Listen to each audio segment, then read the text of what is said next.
Hello! We haven't been here in ages.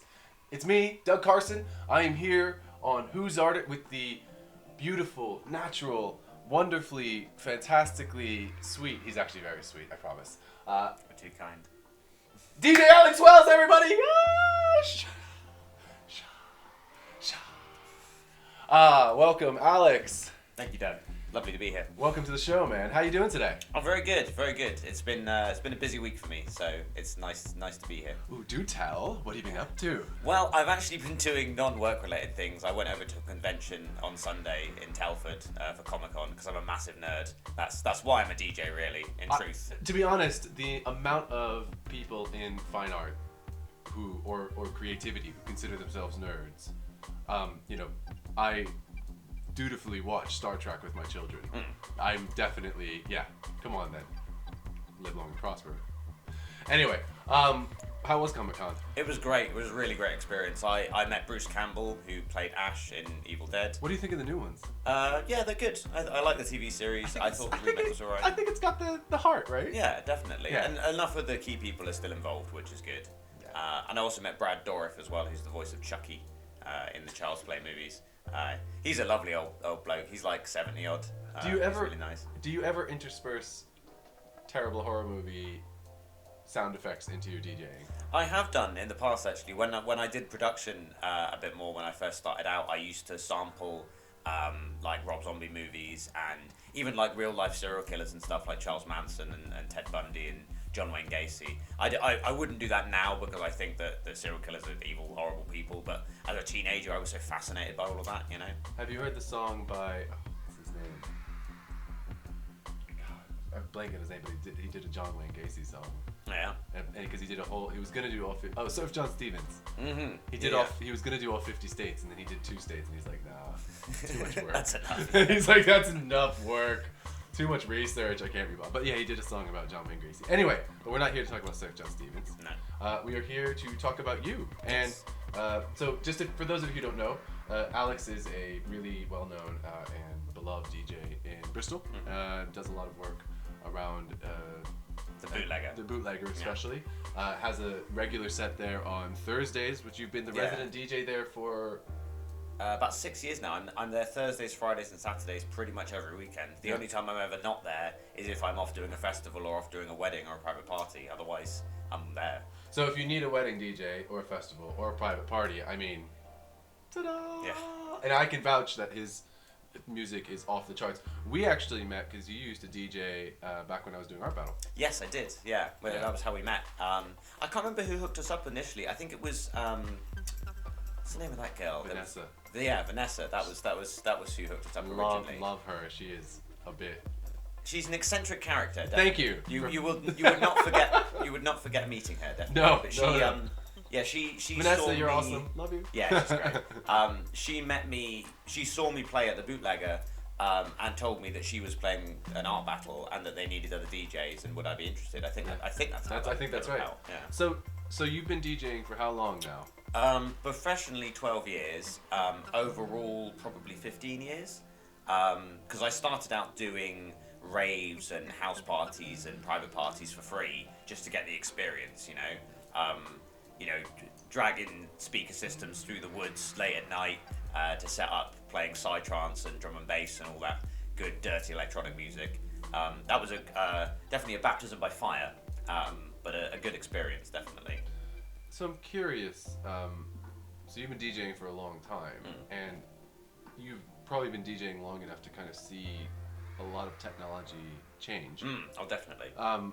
Are you more someone who is a traditionalist as a DJ, or do you embrace new this technology? Is often a point of contention, I find. I learnt on vinyl, which I feel like everybody should, but I also don't think that there should be any barrier to entry for making music. If you're passionate about music, it doesn't matter what equipment you're using, really. People get really elitist about that. I think it's a shame. But I think it makes sense to learn on vinyl because then you learn to beat match and, you learn how to really listen to the music rather than relying on technology to kind of help you out and mix for you. But yeah, I started on vinyl, then I moved to CDJs, which are still very popular now and a lot of people still use CDJs. And now I use a laptop setup, a mixture of digital and analog, which works for me. Sometimes it's funny. Sometimes I still get people criticizing me for using virtual DJ or other, digital DJing platforms. And again, I use the argument. I'm like, well, if the music's good and you get people dancing, it doesn't really matter what you're playing on, Yeah, absolutely. I've seen people at house parties like wow, thousands of people, hundreds of people, big house party just with like a couple of iPods. Like you don't need the best gear in the world to make a good night out. Absolutely. And that's a really key point, I think, for everyone, because we started shooting these. I mean, good gear helps when you're trying to be more professional, but when you're just trying to entertain people or just trying to like have a good party or just put out a product that you're happy with, then gear is not the barrier to entry anymore. You've probably been to some pretty epic parties. Yeah, I have over the years, to be fair, and some great festivals as well. I did WOMAD a few years ago. And that's an amazing festival. Such a great mixture of different disciplines of music, and you've got everything from African drum circles to Japanese ska bands to gypsy klezmer bands and rock and metal bands, and it's just a real smorgasbord of different genres, which is a cacophony to listen to when you're walking through the festival. Like when you're at a stage, you can hear the music that you're there to see, but when you're just walking from stage to stage, it's a miasma of different sounds. It's crazy. So what is the most memorable single gig you've done and why? That is a good question. I think good or bad? But I just mean, just the most memorable. I haven't had a bad gig for quite a few years now, and I think that's one of the things that comes with playing for a long time is you start to get to pick and choose your gigs a bit more. When I started out, I basically took any gig I could, was playing pop music and mainstream pop music that I'm not particularly passionate about, and some of the crowds you get with those gigs aren't as friendly as other crowds. But in terms of the one of the best gigs or the best reactions, I think probably I played a freshers fair thing at Bath Spa, and they had a big tent. It was like, I don't know, maybe 1,000 capacity, because obviously there's a lot of students at Bath Spa. And the headliner for that night was Sub Focus, who was a big drum and bass DJ who I'm sure a lot of people will be familiar with. And I had to play before him, and I was playing swing and bass, which is electro swing and drum and bass, which is a really, for me, is a really great genre of music, because I love electro swing and I love drum and bass. So having those two genres together is just a lot of fun. And playing to that many people all at once is always such a rush, So we'll put up a link to Swinger if we can figure out how to do that technology thing. And if you do like this video and like what we're doing, do click that subscribe button for us. Yes, thank you so much. Subscribe. Do subscribe. No, seriously, just please. And this is going up on YouTube, right? This is going to go up on YouTube. Well, while we're talking YouTube, let me plug my own YouTube as well. I am Awesome Wells on YouTube. You can find me if you just type in Awesome Wells into YouTube. I'm one of the first channels that pops up. I don't really do music stuff on there though. It's more nerdy stuff like video game reviews and talking about Funko Pop vinyls and that sort of thing. But if you're a nerd like I am, then you might enjoy it. So come give me a subscribe as well. Thanks for that plug. So that's the best gig. So come on, give me one horror story. Oh, okay. I don't care when it was from. In fact, do you know what? I'm going to tell you a horror story from before I even started DJing. Because the genesis of me becoming a DJ basically was that I had a sound system from being in metal bands, right? So when I came to university, I took that sound system with me, and then when we were having parties, everyone was like, "Oh, you've got a sound system, bring it along." So I was like, "Oh, I best provide the music then." So that got me into different genres. But when I was in rock bands back in the day, I remember we had this one gig. I can't even remember the name of the band I was in. The bands were always called something really stupid, like Electric Boogie Eels. Yeah, that sort of thing. Misericordia was the name of one of the bands I was in, which is a kind of harpsichord thing. Sounds a bit like an STD. Yeah. Well, I've got the Misericordia. Rife with it. But yeah, we did this gig, and the support band. The headline. We were the support band to the headliners. The headliners weren't anybody big. They never went on to do anything either. And a metal band that never went on to do anything. I know. Tell me right? another one. Sorry. No, you're entirely right. I mean, so many people start off with those big dreams. I certainly did. When, like I say, that was my dream when I was growing up, was to be the lead singer in a rock band.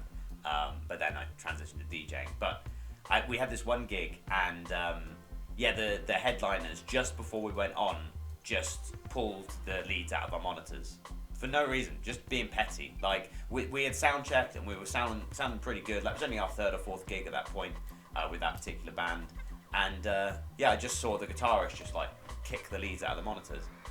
So petty, it's crazy. Like I never really experienced that kind of Good thing now. thing. Well, that's why they never went anywhere. Yeah, Because exactly. if there's one thing I've learned in the world of the arts, don't make enemies, because it's actually a relatively small group of people who become successful, and you really need allies. Exactly. You can't go around burning bridges. Like, you can pretend to. Yeah. You can like have like feuds and things that like you can have people you don't get along with, but you should at all costs try to stay good with people, because we're all in this same boat together. I would say that it's definitely been part of my. I would say it's one of the reasons that I've been successful over the years is because I have always tried to treat people properly and respectfully. Like if you go around being a diva, people are just not going to have time for you. You know, it's the best thing you can do if you're a performer is turn up on time and sober and play the music that you're there to play. Like if you can't do that, you shouldn't really get into this industry. I think. Absolutely agree with you, and I totally.